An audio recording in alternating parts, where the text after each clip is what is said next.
This is the C Word Podcast. Everything talked about in this podcast is for educational and entertainment purposes only, and is not financial advice. You should always seek professional financial advice.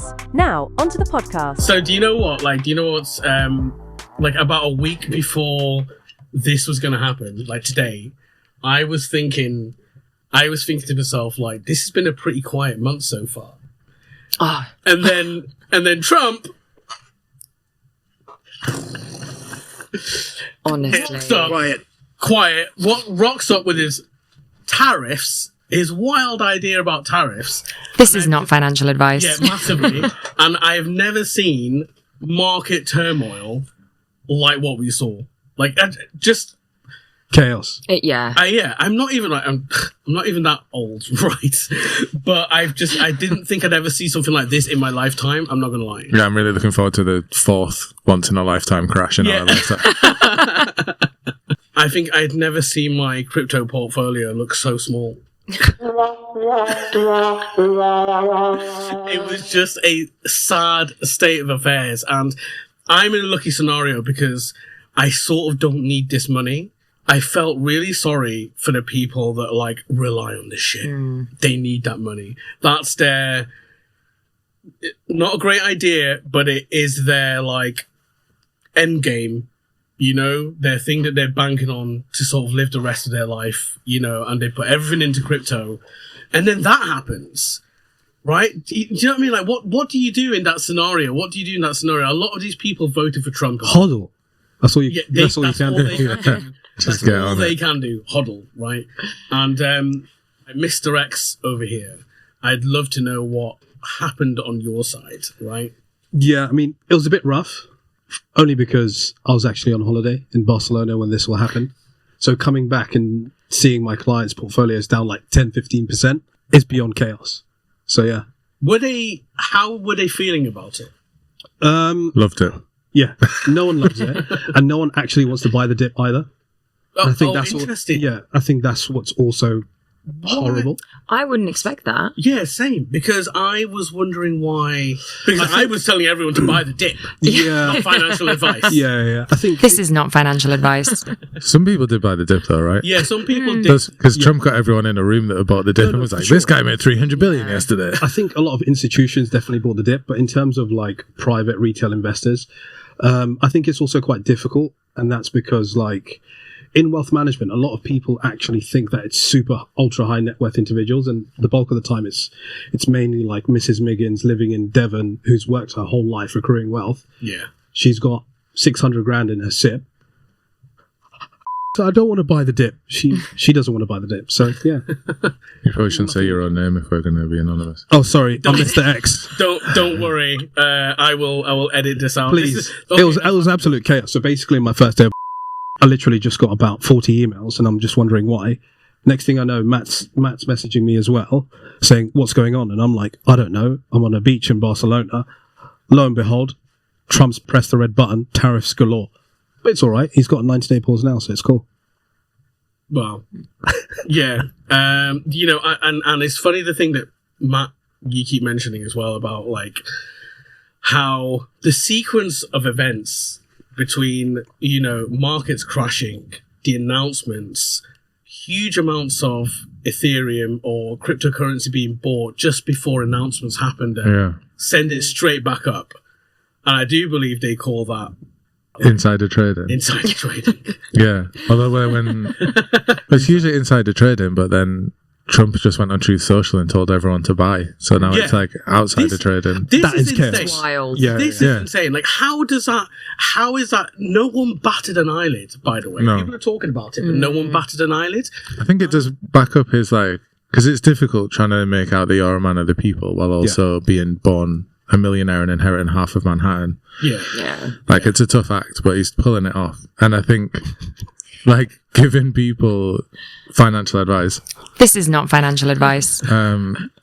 Just before you do something crazy is like, you need to give people something. Otherwise, it's just you making loads of money. Whereas if you're like, everyone on Truth Social gets some advice and I'm a man of the people, well, it also means that then people are more likely to go on Truth Social. And if more people go on Truth Social, then there's more traction for that company, and then that company becomes worth more. So there's like all these ways that he's making money. The Trump fund is making money that he's nothing to do with. Yeah, and I think, on the train in, I was thinking about this whole situation. I think what's happening here is that the blockchains are anonymized by design, and they are taking advantage of that. Right? It's not tracked. Yeah. It can't be traced back to the person. Anything to do with identity is stripped out, like, immediately before it's even sent to the blockchain. So no one knows, unless they know they can tie you to an address, right?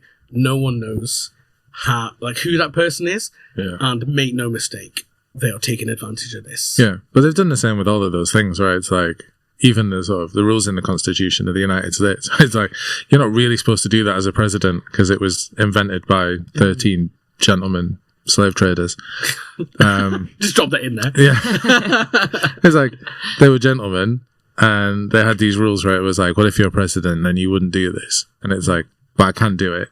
And his whole presidential journey, even in the first term, was doing stuff that was outside of what is normally done, but it's not specifically said that you can't do it. It's just one of those things where, like, the tax returns is a great one, where it's like, but presidents always release their tax returns, and he's like, yeah, okay, I'm not doing it. And there's not one rule that says that I have to. And everyone was like, oh, yeah, we did not make a rule for that. The same with Bitcoin, where it's like, there's obviously not going to be a thing in the Constitution that's like, you can't buy 1 million Bitcoin and then make the price of Bitcoin move, because it was 500 years ago. Yeah, exactly. And because cryptocurrency is not yet, I would say, officially recognized as a store of value. I don't know. Like, do you know anything about that? Yeah, so it completely depends on the jurisdiction, right? So whether, like in the UK, obviously, it came in 2020, they were going to start regulating or at least licensing it in the UK. But it's only this year now that they're actually putting the framework in place for what that's going to look like. They're kind of doing it in a staged approach, heavy on the stablecoin side. Yeah, I noticed as well. Yeah, so I think it was a bit of confusion before because it was, going to all be managed by the FCA. They realized, wow, this is a huge market, especially a growing market in the UK with, cross-border payments and utilizing stable coins for the bigger purpose. And I think that they were like, we can't handle this, so we're going to pass it over to Bank of England. So I think, and yeah, I need to, again, fact check, but I swear that the Bank of England, as of, I think it was September of last year, started to recognize stable coins as like an actual asset, because they could realize that it holds its value essentially backed one-to-one. Yeah. That it sort of proved itself over time, I guess, right? And the stability is... Yeah, and I mean, there's only been a few cases where it hasn't been essentially backed one-to-one, especially in my time. But yeah, it's just one of those things that it's just such a growing market, it cannot be ignored anymore. Yeah, yeah. Well, that's what I thought. There's so much money in crypto, and the fact that everything's public in itself is wild, right?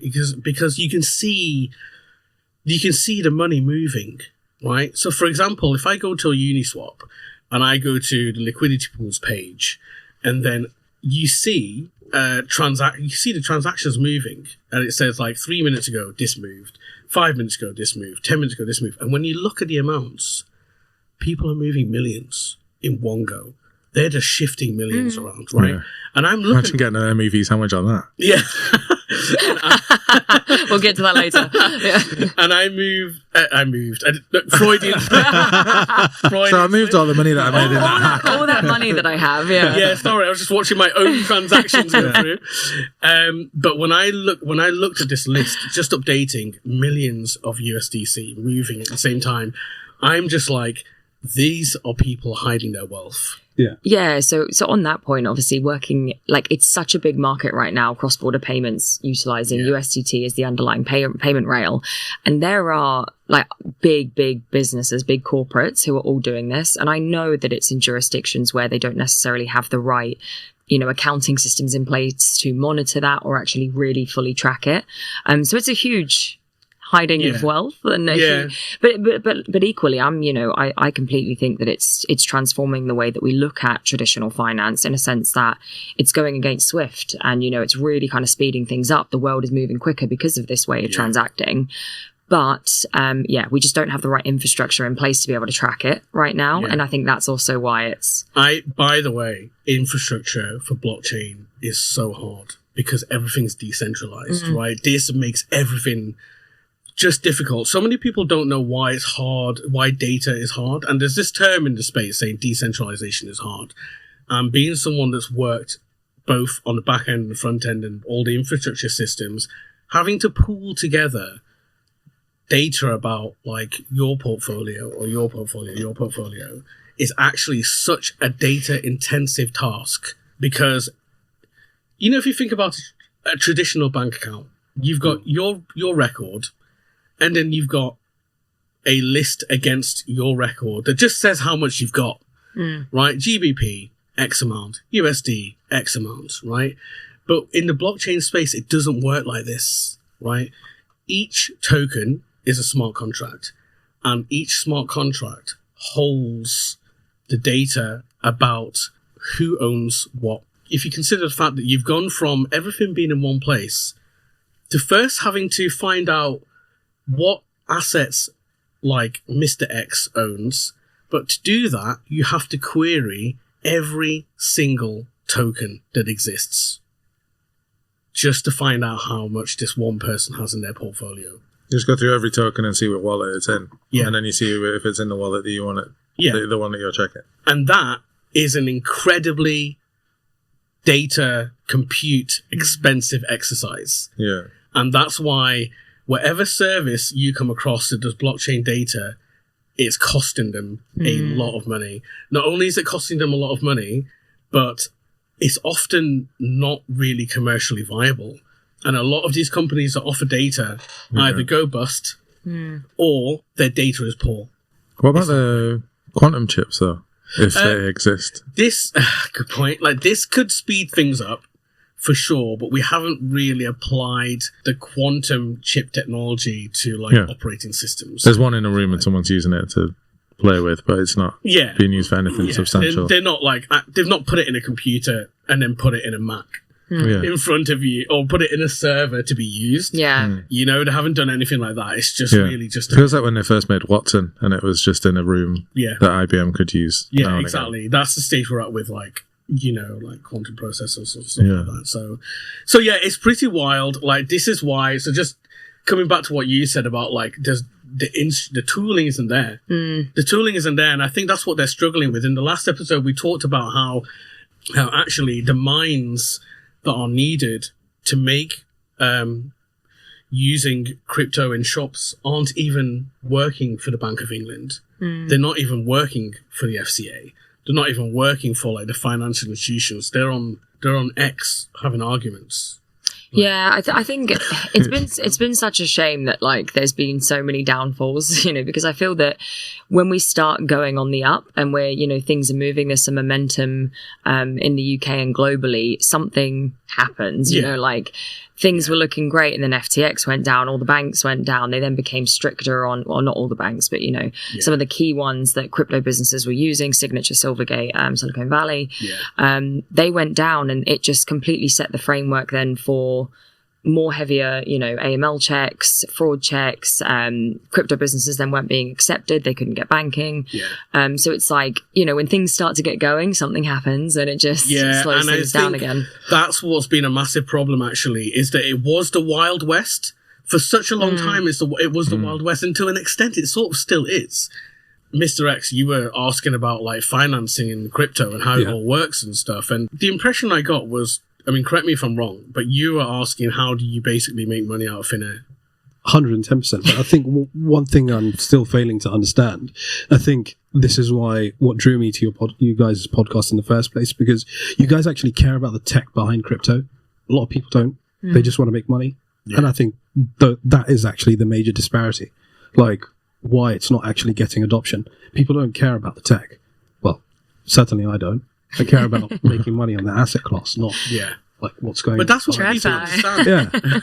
But that's what people understand, though, don't they? They don't, like, I don't, in the same way that when I drive my car, I don't really care about the ins and outs of the engine. Yeah. Sort of just want it to take me from A to B. And I don't think many people do. Yeah. It's just like when you look at a company Definitely on...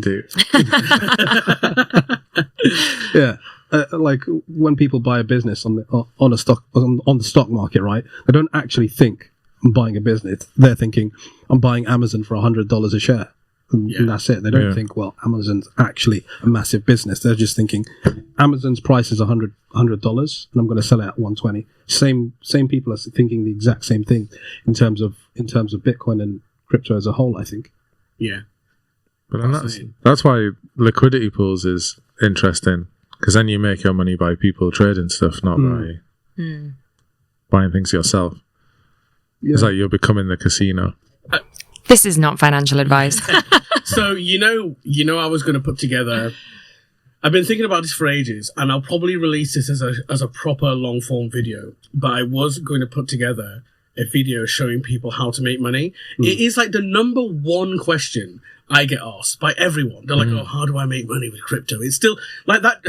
So many people have lost money, but the dream is still alive. The fire is still there. And I don't really understand why, but like people still see it as like a magical money making thing. And the reason I think is because everyone knows someone that did make a lot of money. Of course, they've had a success story. Yeah. But I would say for every one person that's made some money, there might be 1,000 or 10,000 that lost money. Yeah. And we'll come on to this story, but like, I think it's finally time, like, just to show people how to make money with crypto, but low risk using stablecoins. So it's low risk. This sounds like a massive contradiction. Crypto Well, I'm just being realistic. Not financial advice. Yeah. This is not financial advice. Absolutely. I'm just being realistic. I think people need to be knocked down a peg. And it's not like... How do I make money? You make a very small amount of money. Yeah. I'm going to show you, but it ain't what you think it's going to be. Yeah. So, you know, it would be between two stable coins, liquidity pool and Uniswap or something like that, was $50 on each side. And that is low risk, low reward, but it would educate people. How low is the reward? You would probably be like $1. Yeah. Yeah, probably. Well, the thing is, I'd be interested to share this with you, because you might turn around to say this is still higher than what you'd make. Yeah, we actually had a chat on the way here where, so we were looking at Cosmos? Yeah. A load of different coins that offer quite a high APY just for staking or staking your coins with them. And there's somewhere there's like 15%. And you're never going to get more than 4%, 4.5% from a bank. But then if you put all of your coins into Cosmos and it goes down, because you're getting 15% of those coins, and if those coins are not worth anything, then and I think the growth isn't worth anything. I think this is where we need to be careful in terms of when we say it could be used as a store of value, because ultimately, when you chuck in any form of volatility, I don't want my asset to go down in value and then still get a yield. There's two factors at play. But then that's like Ethereum has 2.4. Yeah, but if I put 100 quid in a bank, I know that 100 quid is going to be there in 3 years and still get 5%. Whereas if I put 100 quid in Cosmos, the price could go down 50%, even though I'm still getting a 15% yield. But then what about the use case of like, you could have $100 and then in, say, 3.5 years' time, it's not worth anything because no one trades with America. Yeah, still a possibility. Right. It was a big learning thing for me. I remember the day that I had my first Uniswap position, and you talked me through it on a call. Yeah, we did it together, didn't we? Yeah, I remember. We were on a video call, and I went on Uniswap and connected my wallet and really slowly set up my first pool. How long ago was that? A long time ago. Ages. I found the NFT the other day. There was like the Uniswap position. Oh, really? No way. It's crazy. So I closed it when took a step away, and I basically, at the wrong time, changed all my coins. Story of our life. Took loads of coins that were about to go off and just put them into Ethereum and closed all my Uniswaps and Oh, no way. Always the way, mate. took a couple of years being like, I can't just sit and watch all these trades all day. Yeah, this is why. Hashtag bot. Yeah. Yeah. This is why when when all these dips happen and all this carnage happens in the market, I've taught myself to just take a breather. And I advise this to anyone, right? To anyone. Teach yourself how to take a step back and go and do something else. Yeah. Go down to the pub and have a pint. Touch Just grass. try and forget about it. Like me of all people, right? I have really bad FOMO. I can't take it. Right? It drives me absolutely mad. So it has taken years of like re-engineering myself and my mind and stuff to try and like learn how to take a step back. And do you know what? Every single time it stopped me from losing money. Yeah. I can't stress that enough. There was some good You're not stuff making though. mad moves. Yeah. Which I'm used to making.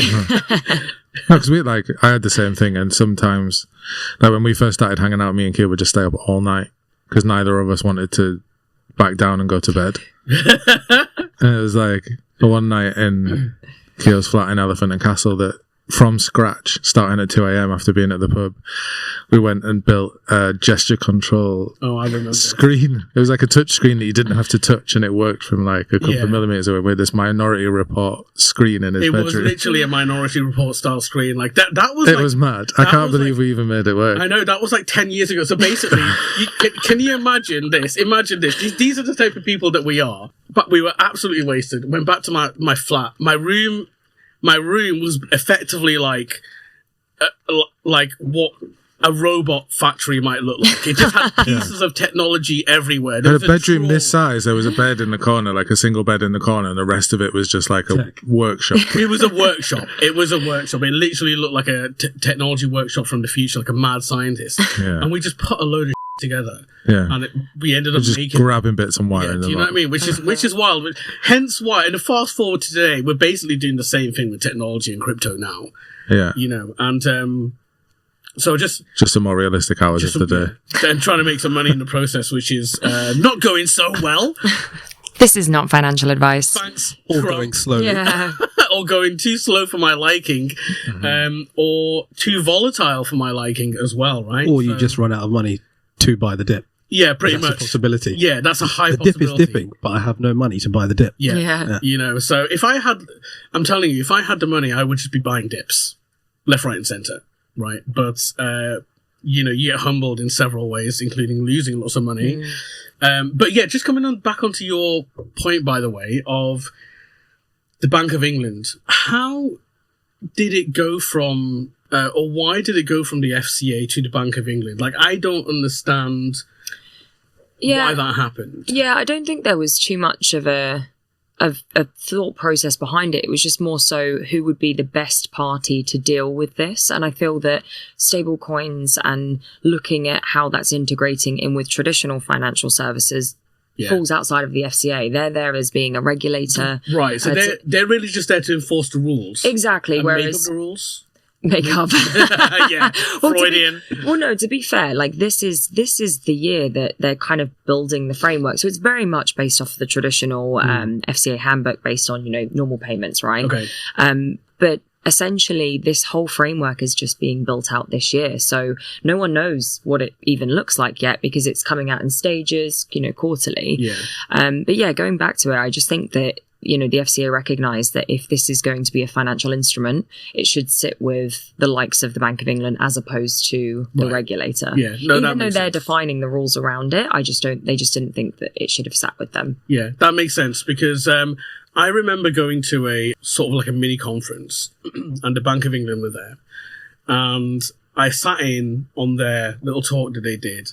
And the guy who runs the Bank of England technology, he was like at the top. And he runs their technology sector and also I guess the future money side of things as well.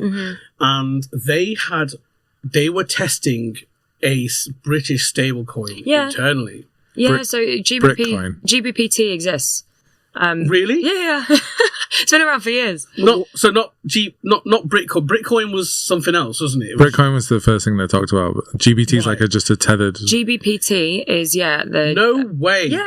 I did not know that existed. I can't think of the name of the company, but they obviously my previous business, we used to do a lot of cross-border payments, so they approached us probably over 2 years ago. They're the first company in the UK. I believe it was Isle of Man where they're registered. Of course it was. Yeah. Classic. Yeah. It's funny because everyone was moving to Isle of Man at that time, and it was like, it's such a small place and there's only so many houses that they can put the tech team in. That's what you want to invest in. Property and tax havens. Oh my gosh, like literally, I was like, how are they going to... Giving me too many ideas here. Yeah. This is not financial advice. Stock exchange, which house, tax havens.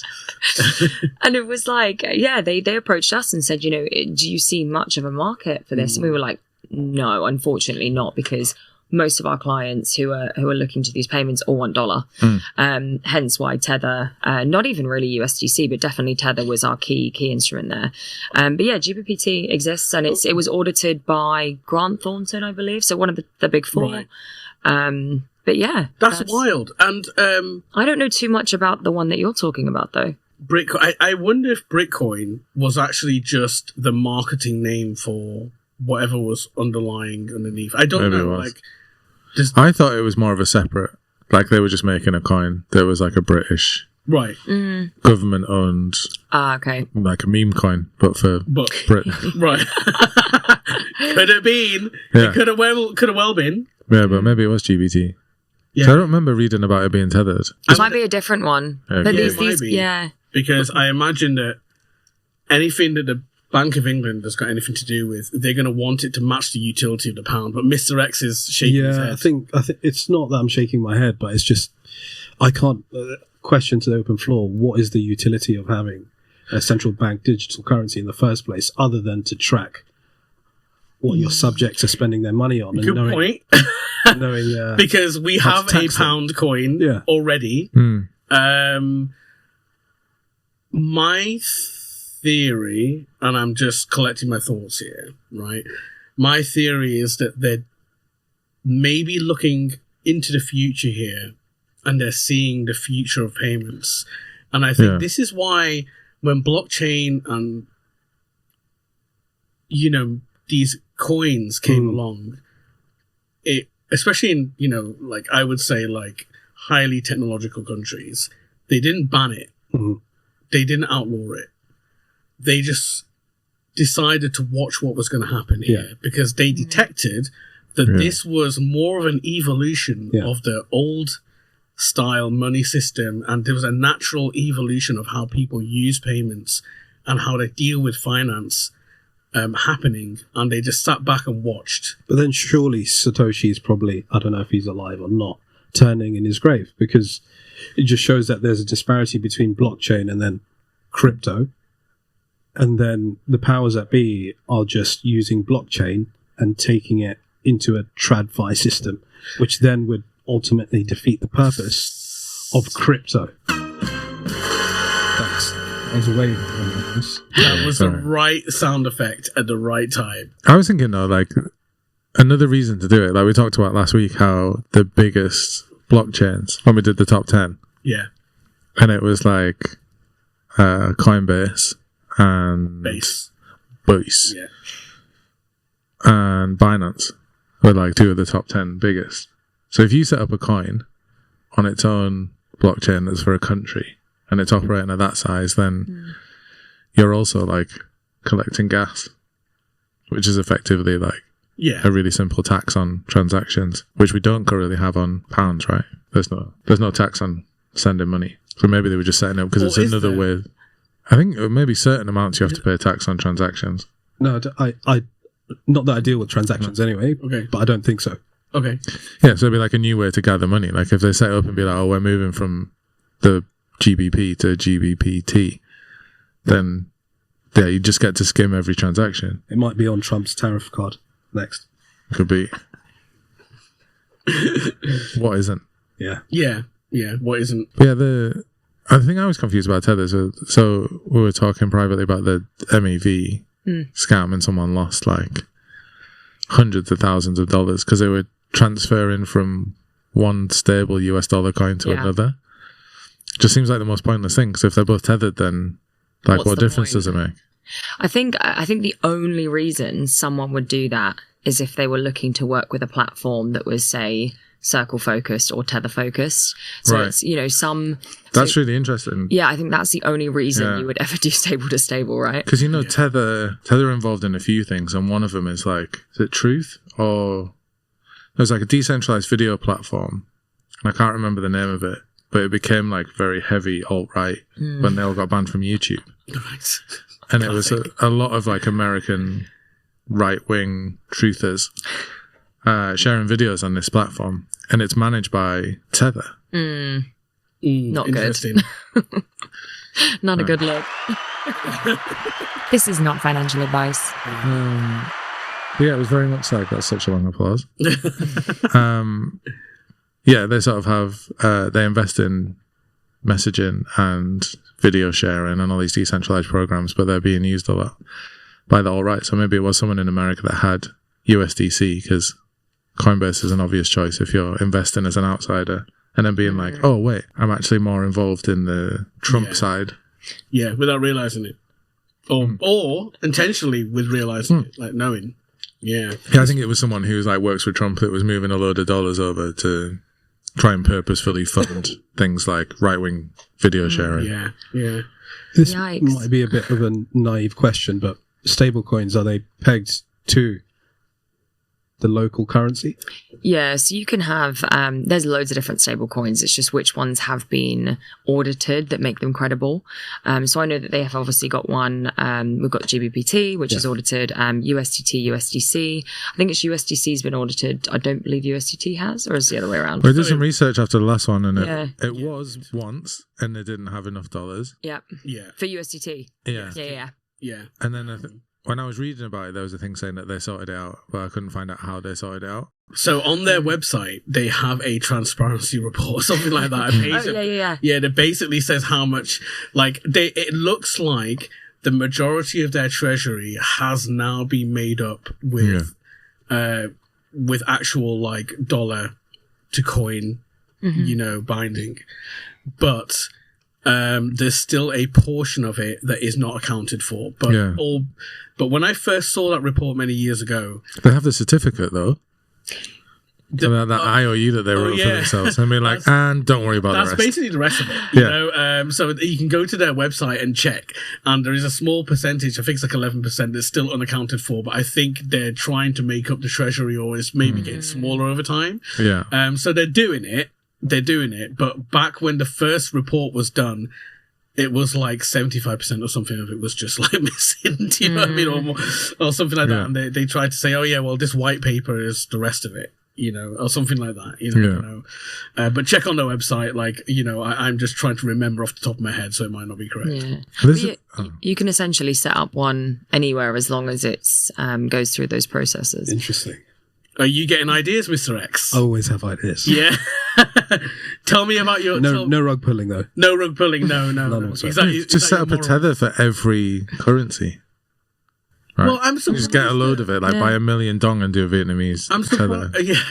I'm surprised that people haven't done this sooner, though. But is it because there's no regulation, or do people want the regulation to be protected?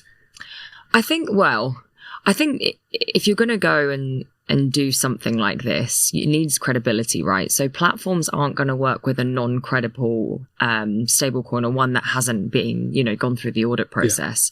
The same way that the likes of big exchanges won't allow any tokens on their platform until they've gone through that vetting process. So there is a form of risk management there. But yeah, it kind of, what's the point of spending all this money or creating something if you know it's not going to get listed? Yeah, I see what you mean. I think, you know what's going through my head now as a developer is the bars solo. Right, you know, so like when I say the bar solo, I'm talking about the development bar. Do you know what I mean? It's so easy just to spin up a token. Yeah. Right? It's so easy to you can get an audit on the cheap. Right. Yeah. You can vibe code a token. Well, I've got vibe coding here, by the way. We'll come on to that. Yeah. Right. Because I'll stop there. Yeah. So But yeah, I'm just wondering, like, how easy is it for me just to boot up a token ASAP? You know, initially mint one, for example, just one, and have my pound coin here and go, that is for this coin.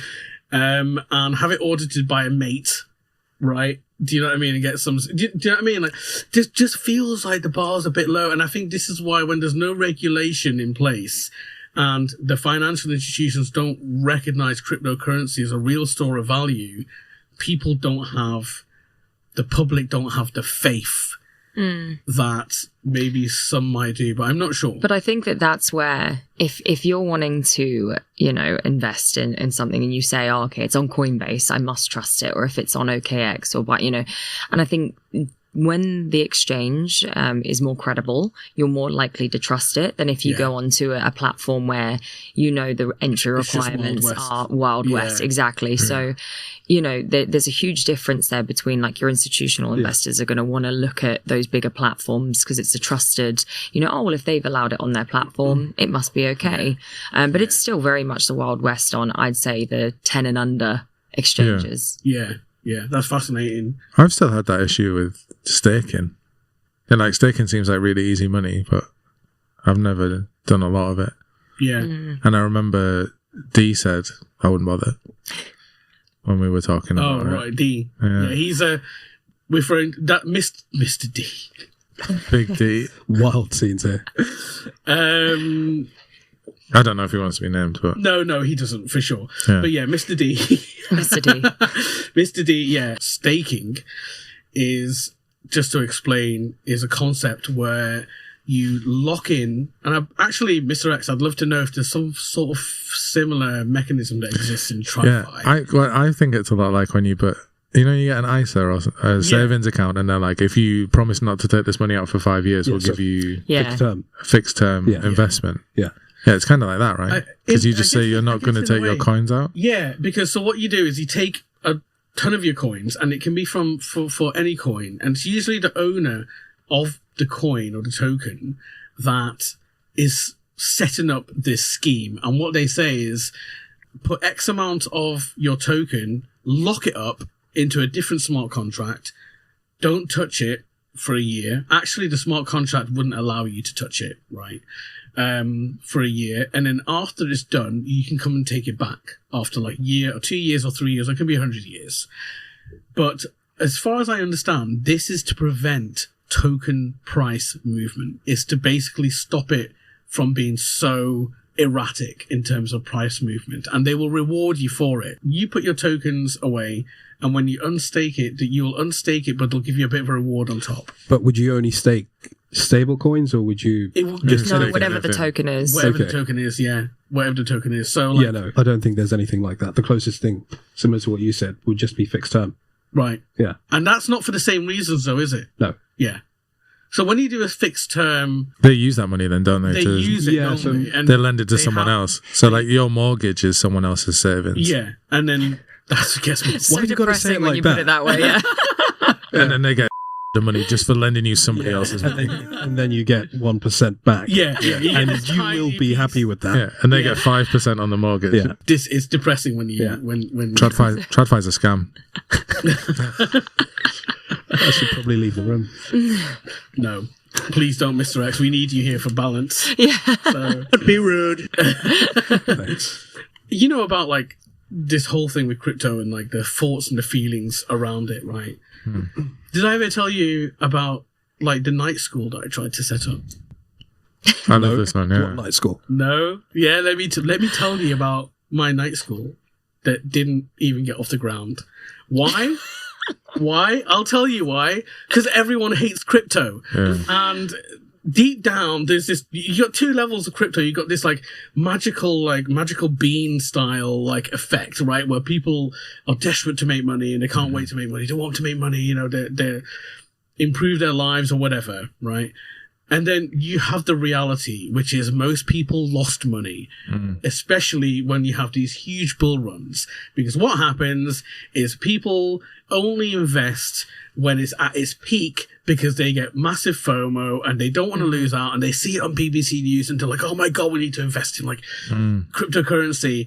But what they don't realize is that it's at its peak. Yeah, it's on the news because it's at a peak. Yeah, which is why it's been reported on traditional news, right? Old school television news, because it is an event that doesn't happen. And people forget to realize that it is at its peak, and they go all in, right? That's that classic Warren Buffett thing, though, right? Where he was like, you've always got to do the opposite of everyone else. Yeah. Yeah. When your barber starts talking to you about buying Bitcoin, that's when you should be selling Bitcoin. Yeah. Or your postman. Yeah. I've heard this analogy. And This is not financial advice. what happens is everyone bought in at the top and then just watched their money disappear into nothing, right? And then blamed us because we told them how to set up a wallet. Yeah, And so exactly. is this what happened at your night school? Oh, well, here's the thing. Circling back. Gil bought a Lambo and everyone. And part of like the problem was I'd done that classic thing where I was starting to write all the presentations and stuff. I had the curriculum in my head. I was ready to go. I couldn't wait for this. And I was going to be like, people are going to be like loving it. Tell them the name of the thing. Yeah, so here's the thing. The name of the night school, are you ready for this? Was Crypto Night. Kryptonite. I'm not going to lie, that's hard. And I'd even...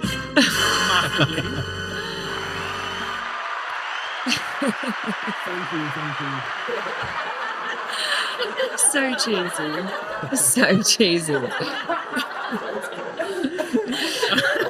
And What was the name of it? Kryptonite. So I'd registered the domain, bad idea already, because I'd committed myself to it.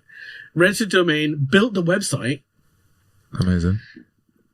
was even offering the first set of people to come for free. Right, I was going to charge a very small amount, but Sounds like a scam. I wanted, yeah. But the thing is I had failed to realize one, how people felt about crypto, right, which was shit. They hated it deep down. They had family drama because someone had lost a load of money in crypto. And two, when I was trying to call around to find space to hold these lessons, no one would speak to me. Like, because I sort of failed to realize, yeah, that's literally how I felt every time one of these phone calls happened, right? And I failed to realize that the people that had lost money wasn't the traders. Traders never lose money. No. It wasn't... Because they're hedging. It wasn't because... Yeah, it wasn't the traders. It wasn't the bankers. It wasn't even the crypto bros and girls, right? The people that lost money was like the common person. Yeah. Right? The It was... crypto adjacent people. Yeah, it was the receptionist in the library. Do you know what I mean? It was... The library where you were trying to book a room to. Crypto night. yeah. If they found out, they'd boot us out straight away. Yeah. They're like, get out! But, it was the common person. It was like the car wash cleaner. It was like, it was just, it wasn't people that, it was people that were so far removed from crypto and technology. And these were the people that I was trying to speak to at the end of the day, and not one of them wanted to speak to me. As soon as they were engaged, up until the point that I told them it was a crypto night school, and they didn't want to know. They just, every single one of them, it was about 5 or 6, by the way, it wasn't an isolated case. Every single one of them just stopped talking to me. Like, and I'm talking they just blanked me. But at the end of the day, like, I know we joke and we say, oh, monopoly money, things like, it's still money. Yeah. You know, It is. you're still putting Absolutely. the investment in, that is your hard cash, Yeah. and I think that anything financial or money related is always going to be emotionally triggering if you've made a loss. Yeah, absolutely. And that's what I realized. So this was about like 2 years ago, and it took me up Right until- around FTX. yeah. And it took me to that point to realize the depth of how people felt when they lost money. And by the way, my crypto night school, right, was I'll tell you the contents of it. It was going to be educating people about blockchains and how they work in the first place, how tokens move about.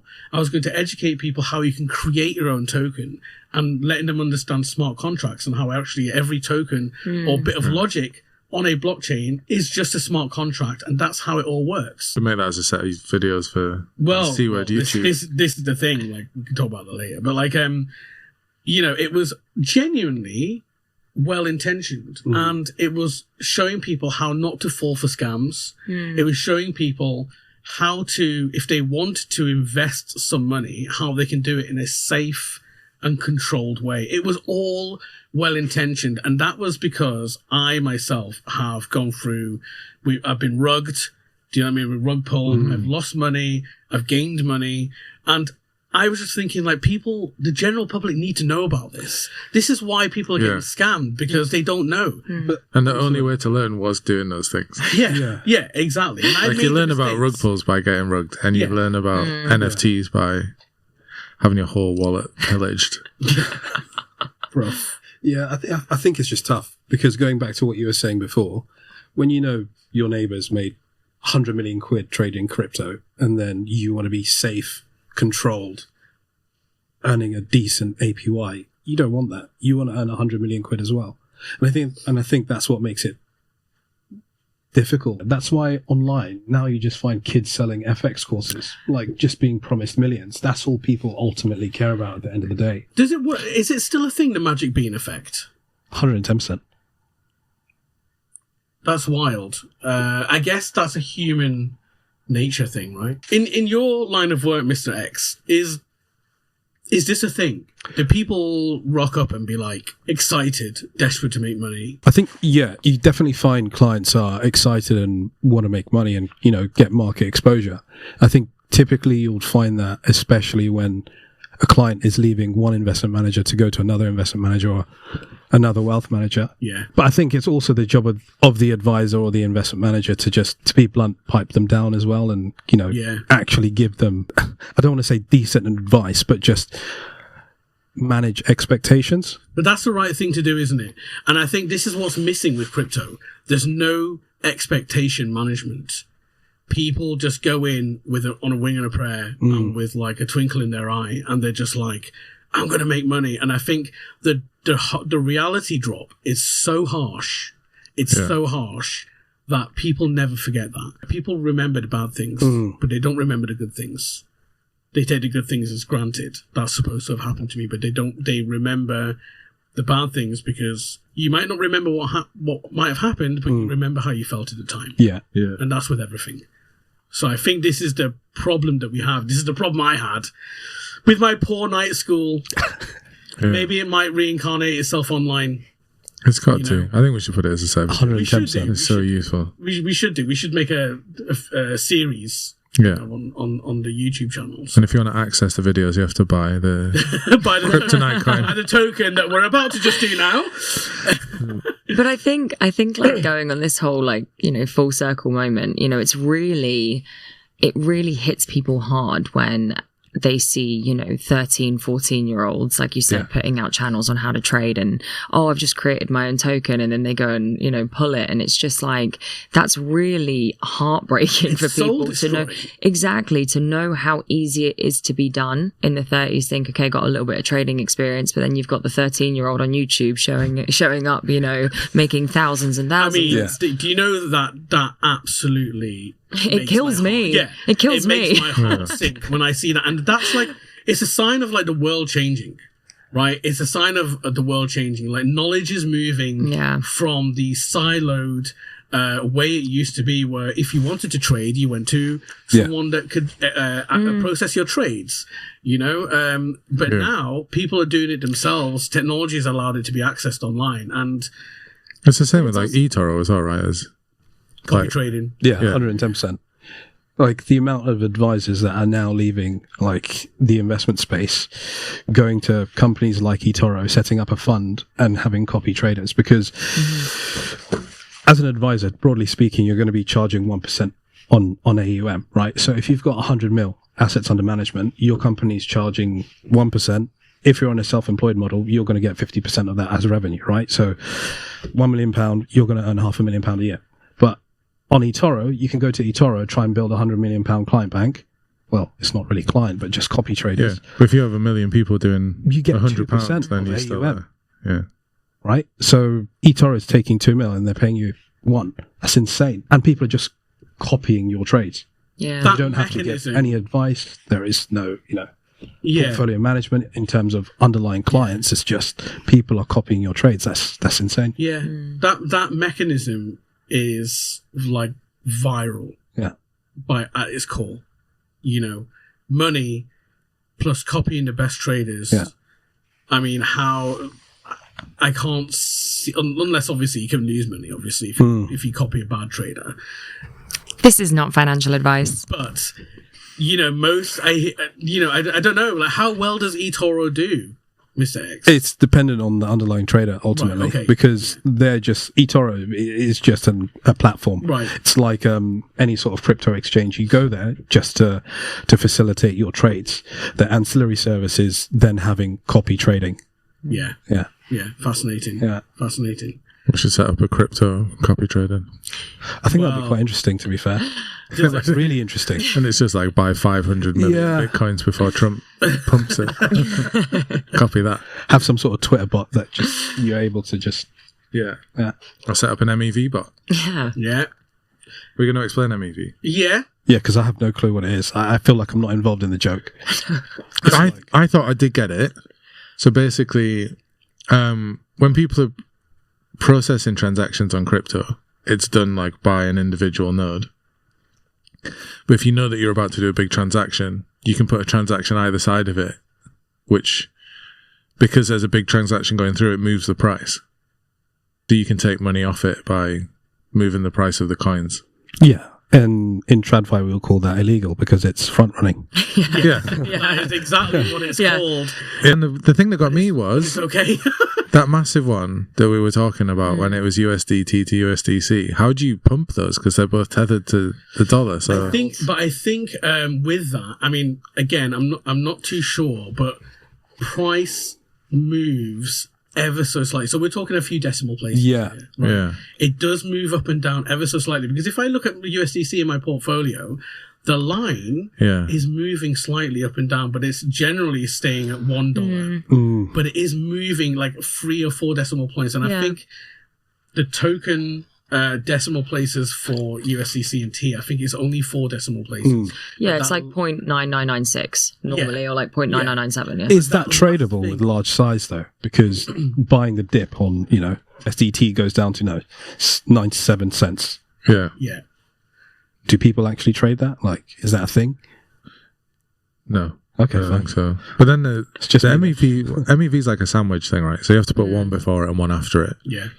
So you're moving money out, and then you do the big trade, so the price goes up a bit, and then you put the money in, then you put the big transaction through to put the price up, and then you take the money back out immediately. Yeah. It's like milliseconds before and after. It all happens so quick, and it can only be done by bots. Yeah. This is the thing. Like, only machines can execute this. So, do you know the way this happens in the first place? You're probably wondering how this is even, how a computer knows that this is about to happen before it even happens. And that's because of the design of like the way blockchain transactions work. So before a blockchain transaction is executed, it goes into something called a memory pool. And all these transactions wait there to be picked up by a node before it gets written to the blockchain. Whatever it was trying to do gets executed by a node. But before that, they sort of all go into a waiting room, these transactions, and they're just dotting about in a waiting room waiting to be processed. Yeah. And there's a computer looking in that room I'm not to see a joking. really fat transaction in the Turns room. out this waiting That room, one. Yeah. Turns out this waiting room is made of glass, right? And everyone can see it. Yeah. And these bots are just sat outside, like licking their lips, like, yeah, look at that one. There's a couple of people there with just like an envelope, and somebody comes in with a backpack and 2 suitcases. And like, yeah. This guy is about to do something big, Yeah. right? So what they do is and the suitcase is clear, so they can see. This is the problem with like this infrastructure being open source and public, right? You can see everything, for better or for worse. You can see everything, and they see what's inside, and they're like, right, there's going to be a massive transaction with that token. So they go in and they buy loads of that token first. The price of it goes up. That means the person with the bags who wants to buy a load of that token is now about to get a lot less because they thought they were getting a lot of these tokens, but actually the price has just gone up because the person standing in front of you went and bought a load of tokens as well. You don't get much. The bot afterwards comes along and then just sells immediately. Yeah, because the price has gone up. So it's quite hard to understand. There's 3 steps. Here's what I didn't understand. How, if you see big stacks in the waiting room, how do you buy before they've gone through? Because you still need to wait, right? No, that's true, but you can bypass the waiting room and you can go straight to your own node. So these bots are probably running their own infrastructure where they don't need to go to a waiting room. Yeah. Is that like when you do your own, what was it? On Ethereum, where if you had, was it like 13,000?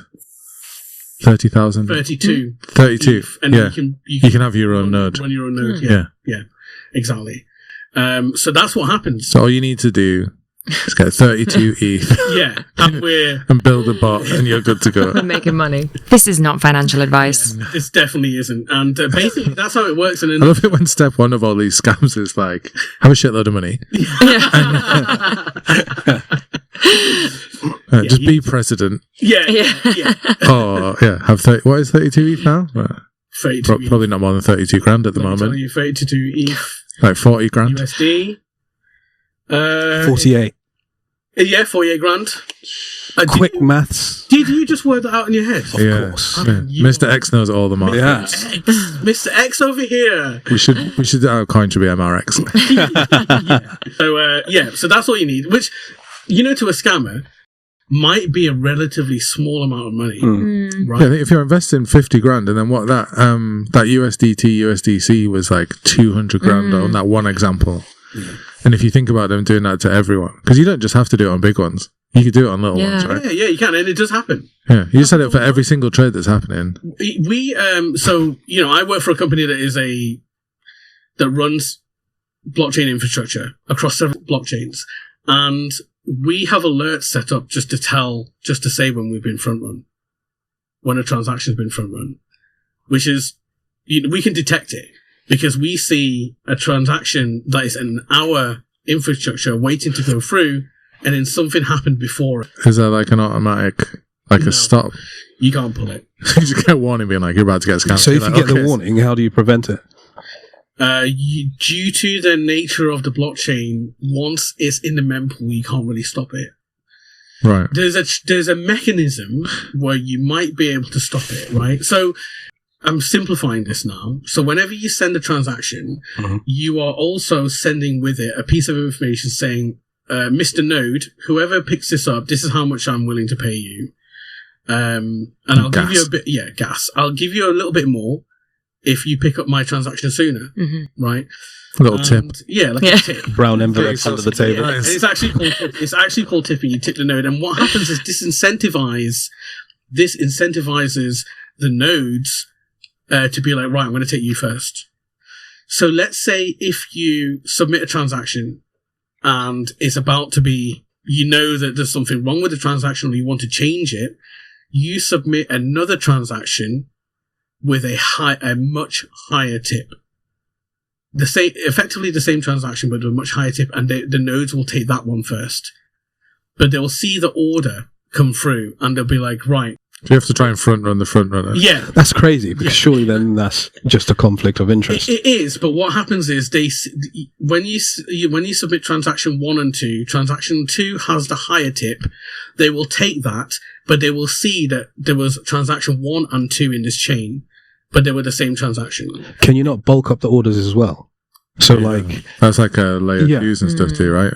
Well, how do you mean? Sorry, roll-ups. Oh, roll-ups. Yeah. I think what you're saying. Yeah, so basically, if there's a transaction, I don't know, for 1,000, and there's another transaction for 2, can you not bulk them up and have one single transaction for 3 to stop said front running? Oh, yeah, they call it batching. But actually, the thing is each one of these is still an atomic operation. It's still a one-to-one thing. Do you know what I mean? So you might submit something as a batch. Because underneath you still need each one. Yeah, each block on the chain is going to have the transaction in, so you can't put them through as one block. Because you'd have to have blocks. It's complicated. It's complicated. I've got a question that's probably not going to make it in the cut. Go on. But if you were a multi-chain infrastructure company, naming no names, Yeah. as Matt looks at me right now, I might just You just literally said you'd do that too. just ask in the room in case anyone. just anyone's around that might be present. Would it not be a good idea to just have your own nodes for each? Yeah, but chain? they are expensive to run.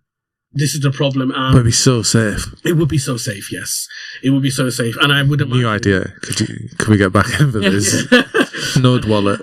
I imagine that, the best wallets or the most private wallets are running their own infrastructure that others can't use. Is there any wallets to do that?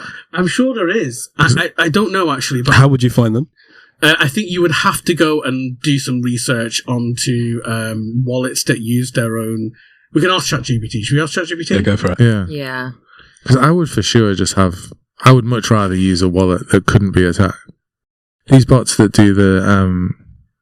these front-running trades. Yeah. It's basically like just throwing a smoke screen in and being like... That's it. They're trying to work it out and you're just sitting next to them just shouting numbers and they can't work it out. They're like, stop it, I'm trying to do the maths. And you're like such a good 725. That's such a great analogy And then they can't do it. for using MEVs. But it's mad. That is crazy. And the thing is, like, Mr. X, you're commenting on about how confusing this all is in a way. Because I don't understand why Yeah. you need a market maker if it's peer-to-peer. Yeah, the whole thing, and even when I say this to myself, it is a mad realization. The whole thing is just cryptography under the hood. It's just... Yeah, it's mad how people forget that when it's called crypto. It's just all cryptographic. It's just really intense maths. It's just intense mathematics, which is why it's expensive to run the infrastructure, because the CPU of these machines is at like maximum. It's being slammed all the time. I would hate to see the CPU's representation of a human. Like, do you know what I mean? They would be in such a mess. Just cigarettes and like just bottles of beer like all the time, just never being allowed to stop. Just like, like bloodshot eyes and stuff, Yeah. We'll get a picture of that and we'll put it up on the screen if you want to do the YouTube one, just to show what this person might look like if they were a real person. That's going to come up, isn't it, in the human trials? When they'll be like, you actually made this CPU cry, so... So it is all cryptographic mathematics under the hood. And it's all one way as well, which is what makes it secure. So there's no going backwards. You can't go backwards to find out from, for example, someone's wallet address. You can't find out what their private key is. And from their private key, you can't find out what their 12 words were. You can't work your way backwards. You can only work your way forwards. Yeah. There is all these experiments and crackers and stuff like that, people trying to crack the algorithm, but whilst it is possible, it takes such a long time, and you would need quantum computing to even make it happen in your lifetime. But I think that's such an important point to make there, because I think that there was so much scarcity. I mean, back in 2018, it was like, we weren't as knowledgeable as what we are now in the industry, in the space. And I think that a lot of people were like, I'm just going to get hacked, you're going to get hacked, you're going to get hacked. And it was like, well, no, it's really hard to do that, actually. Yeah. All of the hacks would just get someone to do something stupid. Yeah, exactly. Even like, now, it's human error. Yeah. Human error, completely different. If you give out and share your private key, things like that, but I'm talking about actually just being hacked, you know, and it's a lot more of an in-depth process than people think. You know, it's not just hacking into your bank account. You know, and I think it's important to make note of that because it was such a big misconception of what that looks like. And people think, oh, I've been hacked, my crypto wallet's been hacked. You made a mistake. Yeah, you made a mistake somewhere along the chain. It wasn't the technology that failed you. For example, you know, if it was a bank account. What are you trying to say? If it was like a bank account or something along them lines, and we've spoken about this before, but it can just be as easy as someone hacking into the database and changing a couple of digits against a record. But you can't do that with crypto and blockchains because it is all cryptography and it's all one way. If you try to change something, the whole network is like, that's not right. Change it back. You know? And you had a really good analogy, Matt. Do you remember, like, everyone in the room? Oh, yeah. That was such a great analogy. Do you want to say it again? Because it was just on the context, it was really good. Previously, with, like, banks and, like, traditional finance, people just, like, they don't know how much money there is, and it's a spreadsheet that no one gets to look at. So people are just like, oh, I'm worth this much, and you have no idea if they are.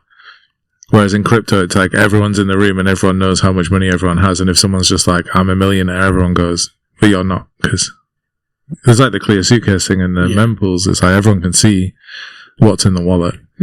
So that person can't be like, I'm a millionaire, and everyone's just like, oh, No, you're not. you're not, mate. We've all seen that you weren't. You've just like crudely drawn another zero. House value. Couple of zeros there, you know. Why is this a red pen? I'm telling you, my one bed flat in Croydon is worth £1 million, mate. Yeah. 100%. It will be one day. Yeah, one day. So MEV wallets, or should I say MEV resistant wallets, they do exist. Flashbots is one. That's a well-known one. They provide MEV resistant infrastructure. So they charge a fee, or? I do not know how it works actually behind. And the MEV resistance, so far we've worked out, could just be, is most likely just going to be having their own nodes to run your transactions. They would have to. They couldn't be pulling down the open source version of the nodes on GitHub and just running it. They would have to have modified it extensively in order to be resistant. And that's like big brain stuff.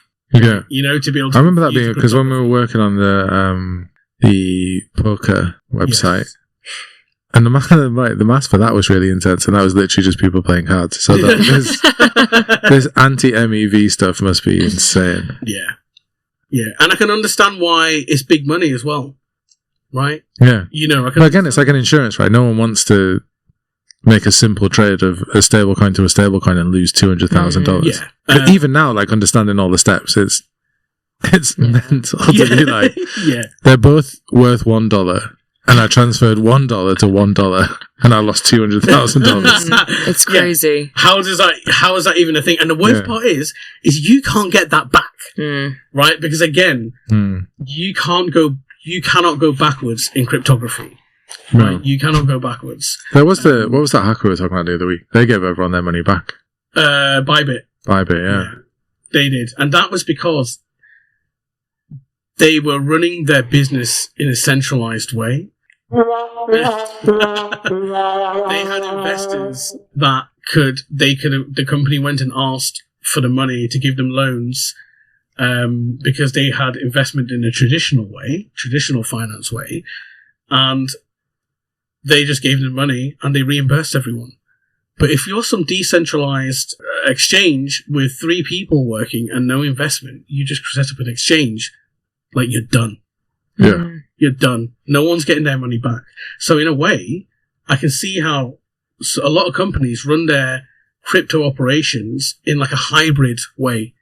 They've got one foot in traditional finance and then the other foot in decentralized, like the very nature of blockchains. Yeah.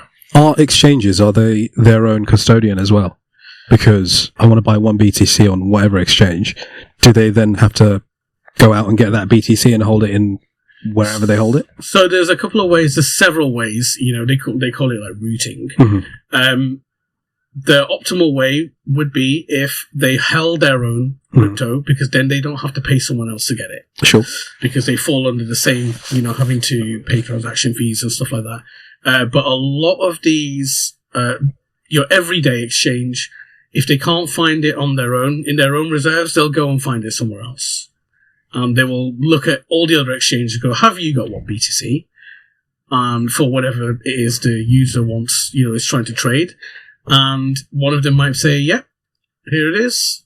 And that's only on decentralized ones, right? That's correct, on decentralized ones. Because on Coinbase, you don't need the Bitcoin until someone takes out and sends it to another wallet. Because I imagine Coinbase is a very different operation. Say that again. So Coinbase and Binance and others, they're centralized. So you don't own the coins that you have. Mm. You give them your money and they hold it, and they'll just be like, yeah, fine. You can say that you've got but then one Bitcoin and one Ethereum, but really you've just got 60 grand in an account. But if you transfer that to a wallet outside, then you get it, But then... Because then they just send it from their wallet. Okay, fine. Okay, makes sense. But on decentralized exchanges, like Uniswap, then they're powered by other people's So then it's peer-to-peer. liquidity pools, Yeah. Interesting. Sorry, you were saying? Yeah, I was saying just then, Protection. protection. There is no protection if you make a fat finger trade in crypto, right? If you fuck it up, you fucked it up. No. Right? TradFi, there's so many.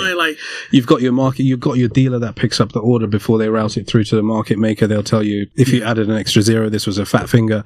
If the client doesn't have enough cash on file, there'll be a credit pop-up that pops up on the trading screen. Not enough cash on file. This sort of stuff could easily be a feature in a wallet. Yeah. You do get pop-ups saying make sure you check this transaction before you send it.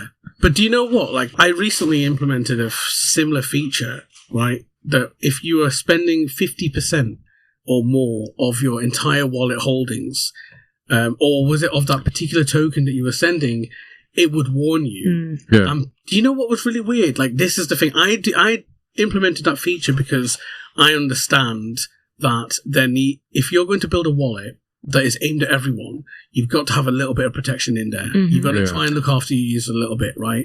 The people that I work with who are tech savvy, crypto bros and girls. Why are you putting an extra click in? Yeah, they didn't like it.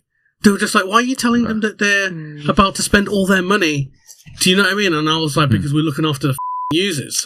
So important. Yeah, I was going to say, so my previous company I used to work for, this is exactly what we did. Yeah. So it used machine learning to essentially understand the user and kind of, what their normal transaction sizes look like and who they're transacting to. So in the event of a fat finger, it would say, okay, hang on, this looks very familiar to a previous address that you sent to, but it's a different digit. Are you sure? Yeah. But also those kind of limit orders in a sense that it would say, typical transaction was 1K. This is 50. Well, I put the brakes on. Are you sure? Yeah. Why are you doing this? And it wasn't incredibly intrusive. It would just be that tick box to say that safety net. Yeah. So are instead of, are you sure? And I think it's so important that there are platforms out there like that for the novice to essentially, be onboarded with something like that. So then easily done, like you said, fat finger. Yeah, so. And I think considering that is in place for me as a market prof.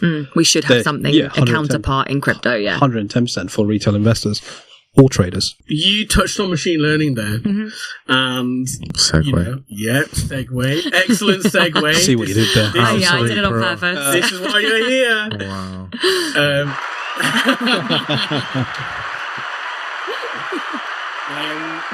So, machine learning underpinning AI, wild scenes at this moment in time. A lot of people don't understand the difference because there isn't much of a difference. It's just a marketing terminology, I think. Terminology for something that is machine learning, basically. Yeah. I've been vibe coding. I don't even know what that is. Vibe coding is? I can, I will. I explained it to Keo before I started using it. Yeah. Well, I mean, I don't mind. Do you want to?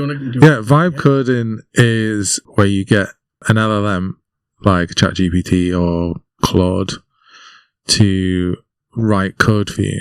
So you ask it for something and it can write it. Nice. So one of the do you literally just please write this code? Yeah.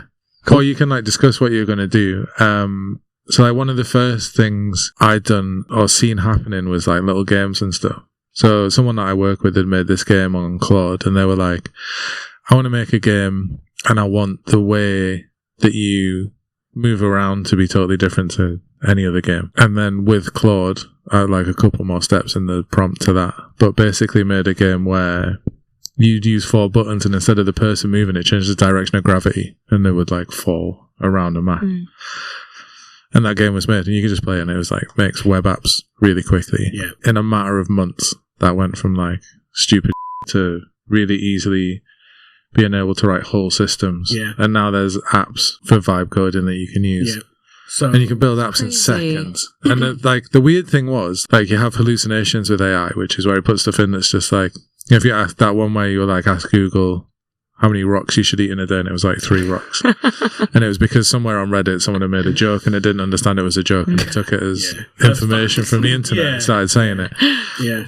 That's like a misquote, but a hallucination is where it just says something totally out of pocket, where it's just like, it's completely untrue. Exactly, like the decision tree went down a wrong path. Yeah. It gave you just a mad answer. Yeah. Because it thought that was right. Because the thing with LLMs is it's not intelligence. What it does is it works out what you want to hear and it tells it back to you. So that's why, like, if you're polite to an AI, then it'll speak back to you in like a conversational tone. Whereas if you ask it a question like you're searching in Google, it'll give you a response that's just like factual. So the way you speak to it is the way it speaks back. Yeah. And the easiest way to understand it is when, like, you know, if you use the middle of your keyboard and you have like predictive text, like what's the next word going to be in the sentence, it does that just on a massive scale. In the way that it speaks to you. So then going into this level where they can sort of reference code and write code, it would often get it quite wrong in the first place. But the weird thing was, if you were like, I want you to code a web page that has all this stuff on it, and it would write the code, and the code wouldn't work. But then if you put the code in and said, find what's wrong with this code and fix it, it would fix it. Yeah. And then people implemented those changes into LLMs where it would have basically like a chain of thought where it would write the code and it would check the code and then it would spit out the correct code. Yeah. More first time. Like, I have known about like models writing code for a long time, but I did try it a long time ago, and it was absolutely terrible. It was so bad. It was terrible. The leap in like the last 3 months has been insane. It couldn't get anything right, right? And I just thought, oh, this is done, cooked, done. Yeah. So I just left it for months and months, even years. I was like, yeah, massive. That was me doing one from the models, right? And then I recently come back and I've tried Cursor. Cursor is one of the leading language models, coding models, I would say, for writing code. And do you know what? Like, my trial is about to expire and I'm going to pay for it. It's about $19 a month, $18 a month. I'm just going to pay for it outright. It got so good, like Matt said, so good, so fast that like my mind was blown. Now let me tell you about my situation. Yeah, I was going to say it's important to understand that Keo's one of the best developers that you could meet. Thank you. Love how you said first. Yeah, I know. Yeah. That was like an acknowledgement as opposed to like a reaction. Thanks, Gordon. Thank you. My GitHub is public. Check it out. So it's fun if you can't code. Like, my level of code is so basic. Dude, I have no clue. I really like vibe coding. It makes me feel like I know what I'm doing. So like trying to understand how Keo uses it is. So here's the thing. Here's my take on this. Right.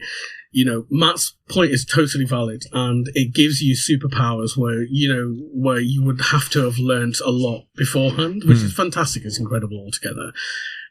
But for someone like me, and here's the context with me, it's like, I've got 2 kids. I have to hold down family life as well as a job, but I've got tons of podcast and a podcast, but I've got loads of products and services that I have to hold down, and as time, as the kids are getting older, if things are getting more and more difficult, and I have no time. Yeah, I've got no time. I periodically get messages from Keo being like, "I've pulled the plug on things that we made like 5 years ago. Yeah, it's just been sitting there, and he's been updating the code, and it's like, yeah, that's dead now. Yeah, it's just gone because I don't have the time. I can't maintain it. It was pre or one of my kids. Yeah. And I kept the kids. Selfish. Who do they think they are? Rocking up, monopolizing. We had a good thing going. But here's the thing. What used to happen is I used to try and carve out time to work on these projects, and I'd start at about 11 p.m. at night, and the next time I'd got to a checkpoint in my code where I'd built a small feature or edited some UI, it was now like 3 a.m. And then I'd look again, it was like 4 a.m. I'd have to go to bed, right? And then I'd wake up the next day absolutely knackered, and then I'd start the whole thing again. Really? And I'd be a zombie at the end of it. Now, when I tried vibe coding again, this time with Cursor, which uses Claude, I think, in the background, Yeah. I was just blown away. I was smashing features out. And I do this thing where I keep looking at the time because I expect several hours to pass by. Yeah. Now, imagine how this is. I'm used to losing time and hours. I look at the clock in the corner. Hours have gone by. Looked again. Hours have gone by, and I've done very little, right, in the grand scheme of things. Also, I'm really tired. It's night time. Do you know what I mean? You're supposed to be sleeping, so my body's working at half capacity here. This time, which like regular capacity for normal people. Yeah, I was looking at the time, and only minutes had passed. Yeah. Only minutes had passed. And I kept looking at the time and I was just like, 3 minutes had passed and I'd written a feature. Well, AI had coded a feature. Yeah. And it had got everything else in there. It got error control, state management, all these little things that take up extra time or that you forget about. Yeah. So what might have taken me months took me minutes. My team at work, we got they're just really good at coding. And they're really hot on AI.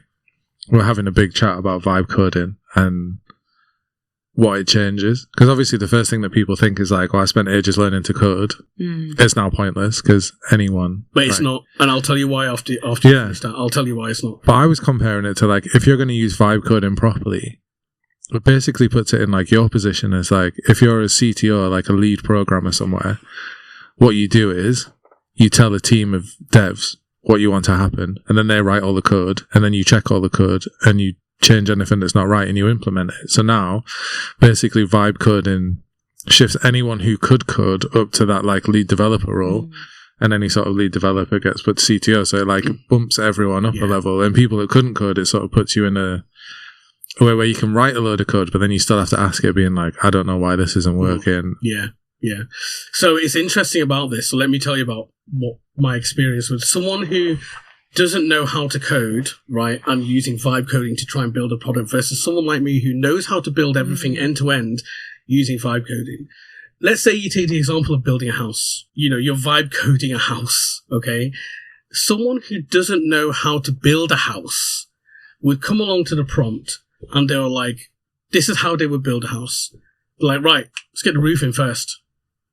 Right? And then they'd be like, okay, put the driveway in next. Okay, do you know what? Let's put a chimney and let's put the top floor first. And then, and then let's build out the rest of the house. Oh, the foundation? Let's afterthought. Just shove that in. Oh, forgot about all the wiring and the plumbing. This house is right? As a product, has been built by someone prompting who doesn't know how to build a house. It is and it is never going to work. However, if you know how to build a house, you will be an absolute expert at driving the AI to build the best product. You will know how to do it. You will know how to fix the problems. You'll be like, right, get the foundations in first. Do the wire, let's build a skeleton, of the house. Let's get the plumbing, the electrics in first. All the basic essential stuff, you will know how to build it. And that's where vibe coding absolutely excels. If you know how to build a product, you can instruct it to build it correctly one time. Because here's the thing. Every prompt is charged, right? It costs money. And there's quite a lot of horror stories online about people having $500 bills and stuff like that because they were just trying to build a product. And the thing is when you make a mistake and you try to fix a mistake, every prompt you're doing to try and fix the mistake is being charged to you, right? So you're paying to fix your own mistakes. Whereas if you are a coder already, you would hardly make them mistakes in the first place. For example, driving a car, you might have the best car, but if you're a shit driver, you're going to crash that car. Or you're not going to use it to its full potential. And eventually, people will look at you and be like, you might have a great car, mate, but you're a driver. And the same thing applies to how people vibe code. If you're not a good driver, then you're not going to drive the product or build a very good product in the first place. It's interesting as well, what you're trying to build. So if you're building an app from scratch, you could vibe code that. But one of the examples I had was, I'd used an LLM to work out when was the best time for me to take my kit days at work while I'm on shared parental. Yeah. So it was like, I'm going to be away on these dates. I know I want to go in like 2 days a month. This day is best. Find me all the dates that fit within that. And I was finding it really hard to visualize it because it just put out a list. So I went on Claude and I was like, make this into a visible calendar and lay out as a standard thing. So I had like all the months, all the days were highlighted that I was going to take off, and then I adjusted it from there. Yeah. But when you're using Claude to make something like that, when it's thinking, it shows you it right in the code, and you can switch between the code it's written and the output. So I would look at the calendar and be like, no, that's not right, change this. Yeah. Yeah. And you could see it rewriting the code. But if you know code, then you could just adapt the code yourself. And this is the interesting thing. So, like, I've recently built an app in record time, right? And I purposely made it Casually. Yeah. I purposely made it simple. It's just a list app, right? It's just a list app, but it's an AI version of the list app. So basically, Step one, make app. Yeah. So basically, you're entering your items for your list, but it's predicting your next lists. So even when you go to your new list and you want to create a new list, it will tell you, is this your list that you're probably looking for? And it takes into account your previous list and your location of where you are. So if you're near a shopping centre, it will say, like, shopping. Yeah. You know what I mean? It will think it's a shopping list. And putting the things that you always buy from the shop. Yeah, right. exactly. And it's pre-listed all your shopping items that you might want next based on your previous shopping lists.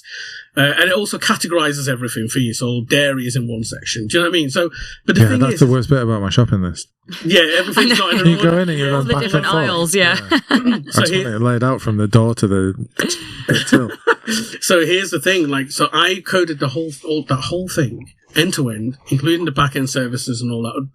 Again, remember, I know how to build this even if AI wasn't available, but I managed to do it in like what would have been 8 hours, 9 hours. What would have taken me months.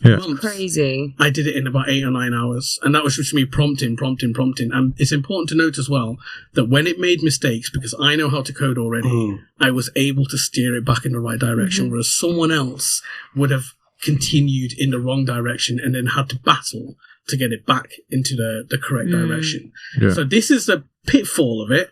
But if you know how to code already, you are only going to benefit from vibe coding. So this is like the difference with there's like 0 shot prompting and 1 shot, multiple shots. So that works as if you do a 0 shot prompt, you don't really give any context. You would just say like, I want an app that does lists, and it would make it, and then you have to keep going and going. Whereas like you can give it more context where you're like, I want it to do apps, I want it to predict it, I want to use locations based on this, and you could list out all the things and it would have a better chance of doing what you want. Because I think one of the things a lot of people forget is it doesn't fill in the gaps like if you were speaking to a person might do. It just takes exactly what you've said and it does it. So it's like, I think, which is really handy for autistic people because you've grown up your whole life being like given bad instructions and trying to work out what the mistakes are. So I find it quite easy to use because I speak to it how I'd want to be instructed. Yeah, that's fascinating. And like, how has it helped you? Because I'm really fascinated about how AI will be able to help people in general, right? Not just from one side of the spectrum, but all spectrums. Yeah, you know? So many of the early tools were like autism and ADHD stuff as well. So there's a list one where if you just put in what you want to do and it'll make you a list of all the things that you need to do to achieve that. So if you're like, I need to go out, then that just sounds like one thing, but it makes a list where it's like, okay, so you'll probably need to shower, you brush your teeth, you need to like get your bag, make sure you've got all the things that you need before you leave. That's really cool. And then you go through and you tick them off and it makes it seem more manageable and you can work through instead of feeling overwhelmed and just staying in the house. Yeah. That's absolutely fascinating. But yeah, I think in terms of using it, I've found it quite easy to the point where you're explaining it to people and they're like, oh, I never would have thought to have prompted something that way. And it's like, it's because you fill in all these gaps and you think that's just a normal way to think when it's not. There's that whole thing around prompt engineering as well, isn't there? Yeah. Knowing how to talk to large language models. And it's just going to get easier because like natural language prompting now is becoming so easy because they're building it in. So it's like, you will get to a point where you could say, I need an app, and it would ask you the questions before it makes it. Yeah. Well, should we give this a try? Yeah. Give this a run? Yeah, should we please. do? I've got it fine. I mean, I'm going to scoot over because I kind of want to see what's happening. So what I'm going to do is I'm going to start the screen recording so we can have a look. And I'll describe this as well. So screen recording, rocking and rolling. Okay, so... wow. Recording. So what are we building? We can ask it to write a token. We can ask it to build non-urgent transactions. I think we should do delay or not. Yeah? Yeah. Okay, so non-urgent transactions. Yeah. I'm trying to keep it like PC, like, do you know what I mean? Like, for the whole family. Yeah. You know, the whole family's invited. I've got a blank project here, and it's, you know, I'm just going to say this is using Cursor. So Cursor is like an editor that builds in all these large language models. They're just like Terminal. Does it look like? No, it's just like a code editor, but it's got a chat thing on the side, on the right-hand side, where you talk to it. A code editor with Clippy on the side. Yeah, basically. Looks like you're trying to build an app. It's like Clippy, like Robocop Clippy. Okay, so let me see. We want to build an application that, and notice I'm going to be dropping in like the right tooling that it needs to use. Mm-hmm. Yeah. Right? And that helps greatly in steering it in the right direction. So we want to build an application that is a web-free tool. This this should use React and MetaMask where possible. Do you tell it what languages to use? If you can, it will do it in the language that you want. But the fact that it's seeing React and Web3, it's going to default to JavaScript, right? So it already knows this. How sensitive is it to language? Like the type of language that you're... Do you mean like when you're talking to it? Yeah. It's pretty good at this day and age. Yeah. Do you know what I mean? Can you give me an example of something that you might be wondering about? No, nothing. I was just, when you were typing, you were thinking out loud. Yeah. And therefore I was thinking, if you said the wrong thing, would it assume what you were trying to say or just, trying to figure it out? It will always do the thing that you were asking it to do, even if it was wrong. You know, it will very rarely say, oh, like, you're wrong. It will actually apologize and try to do the wrong thing. You know, so you can steer it in the wrong direction. Interesting. So this should use React and MetaMask where possible. The main feature of this app is that you can specify a non-urgent transaction. Should we have it where it sends at a certain gas price, or you just want it to be low? We can do certain gas price or just low. I was thinking that if you do like a low, medium, or high area, and we preset those gas prices. Okay, keep that as a feature. Yeah. We'll just do low for now and see what it comes out with. Specify non-urgent whereby users choose a transaction that they want to make. So notice how I'm trying to be as descriptive as possible here, because if you miss out the details, it will fill it in for you, and sometimes it's not what you want. Where the user chooses a transaction that they want to make, and the React app will monitor gas prices and wait for it to be low on Ethereum. So I'm specifying Ethereum here, so it knows what blockchain to do. So otherwise, it would have probably just pulled any old chain out. On Ethereum, when the time, when the gas price is low, the transaction will be sent via MetaMask. And then what I will put in here as well is, shall I leave it as that and see what it does? Yeah. Yeah? Yeah, why not? All right, here we go. So I'm just pressing enter, generating. It's going. It's going right now. It's building the project. All the libraries in place. So it's figured out all the libraries to use. What does it look like? Does it look like the Matrix screen? You know, when you see all the... It does. There's the random lines in there. You can see all the code just being written right now on one side. So it's written the app. It's writing the style sheets. To do it in the order you would do it? Yes, generally, yeah. But that's because I know the right order. And I'm more interested if it does it in the right order. Yeah, it generally. And how does it split back end and front end? So this is just a front end app. So it's not done anything in the back end yet. Oh, but when you were building the other one, I had to. Do you prompt them separately to build the two ends and put them together? So basically, as part of the prompt, you can tell it what files you're dealing with. So when I was dealing with a back-end app, I would say, right, we're dealing with the back-end part, and I would include the files. But over time, it did know which was the front and back end without me having to tell it. So it would know what needed to be done. You had to give it a bit of time, but it remembered eventually. Right. So done. It's just wild what you can do now. It's done. It's That done. was like 7 minutes Do you know what I mean? since So- we started talking about. Yeah. So it does. I think it does give you a time how long it took. Okay, it didn't. But yeah, basically it wrote it. So this is what it says. This application will be available. Here's what the application does. User can connect their MetaMask wallet. They can specify a target gas price. So this is what it's done. It's not been automatic, but it's allowed you to specify it. It made that decision itself. Yeah. They Because can- on the gas price monitors, they have like fast, yeah. medium, and Fast, slow, medium, don't they? low. Yeah. They can configure the transaction details, the recipient value, gas limit, and data. When they click Start Monitoring, the app will check the current gas price every 30 seconds. When the gas price drops below the target, it will automatically send the transaction through MetaMask. Users will need to confirm in MetaMask. The application uses React for the UI, Ethers.js for Ethereum transactions, MetaMask, and TypeScript. Done. And do you have to specify where? So it's just a web app currently. Yeah.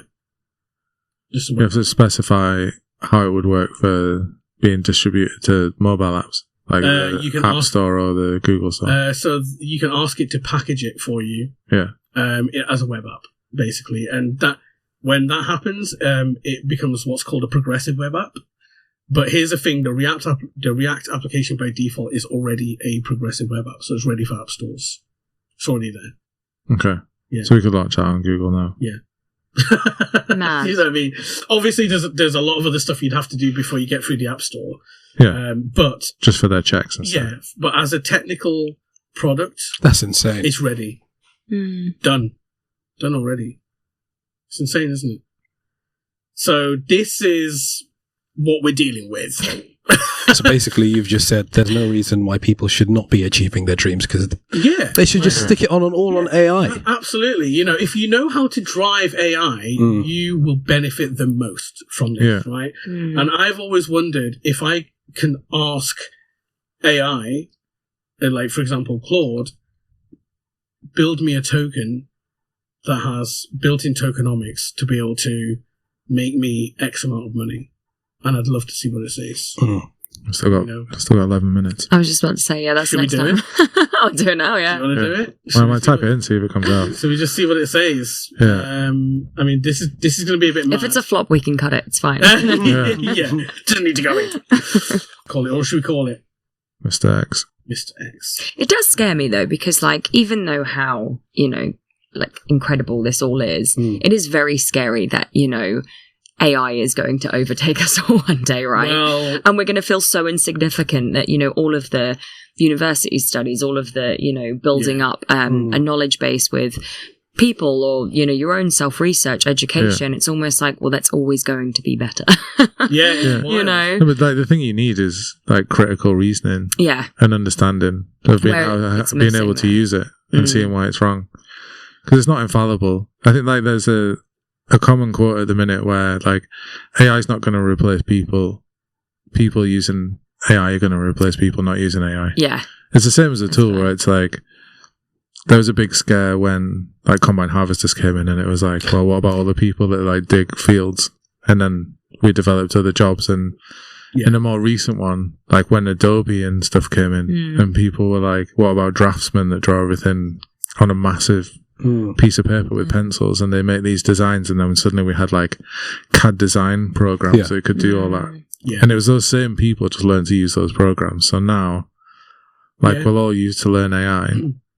The weird thing is now it can code. Like that was a big sort of, if it can code and it has access to itself. Because there's a thing about general intelligence versus, like, because at the minute it's not real intelligence. It's just something that is It's made learned to and it's picked look up and intelligent. yeah. When really it isn't. Like I said, it knows how to impress you into thinking that it knows everything, but really it's just very quickly accessing databases and putting stuff together. Like creating new stuff is still building the non-urgent transaction app in minutes is fine. because it would have just taken someone 8 months, like you said previously. Yeah.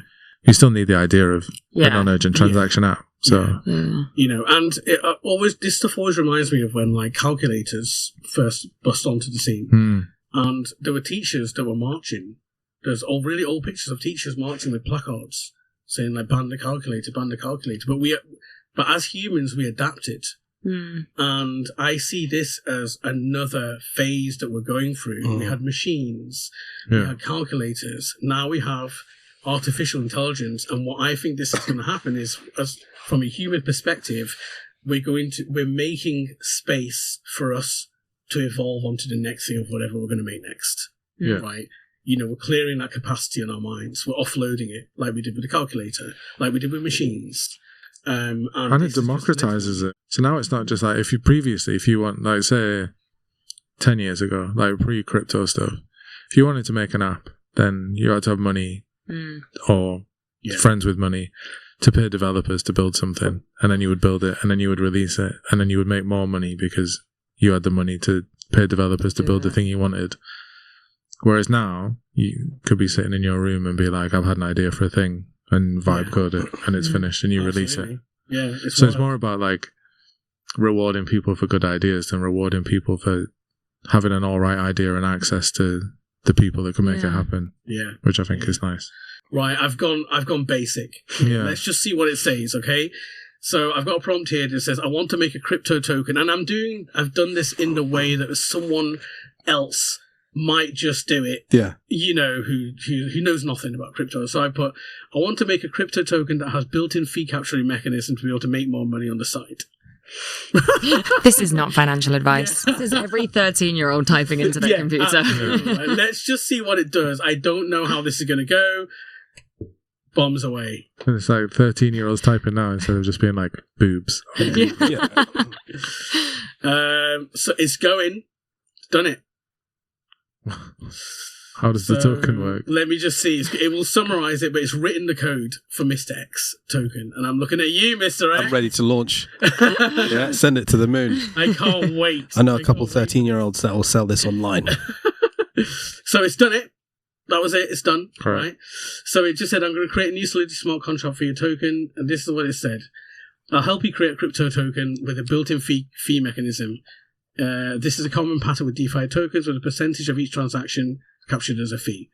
So it's written it. Which blockchain is it on?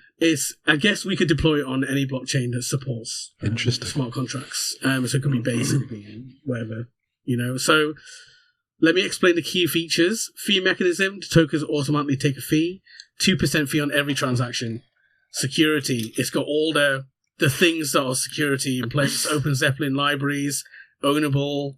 Only the owner can change and collect fees. It's done everything right. Transfer, set fee collector, get the collector, pause, unpause. That's insane. And it's just like deploy it, rock and roll. And it says, do you want anything more? At the end. Cup of tea, please. Cup of tea, yeah. Is that just MRX? MRX, yeah. So nice. Yeah, let's follow the developments. This is not financial advice. On the podcast, because I guess we're going to continue this journey. Mr. X token. How many Mr. X coins do you need to access the Kryptonite school videos? And this is where it all comes together. But yeah, I think that's the end of the episode. We're done. We're done for another for another month. That's episode 4. We had Amber with us. And we had the whole gang. Hello. Yeah. We had the whole gang. It's been amazing. Just so glad that we had all of us here. And we're back at Pirate. We're back at Pirate, but we're going to be somewhere else, hopefully, next week. And it's going to be, hopefully, a brewery or somewhere fun. We're trying to take the studio mobile. So, got any questions? Whack it in the comments. I feel like I would be a lot more interesting over a beer, but you know. Me too. I think like and subscribe for more. There's always going to be more. There's always more crypto where that came from. Yeah. That's what I'm going to say. So, all right. Thanks a lot.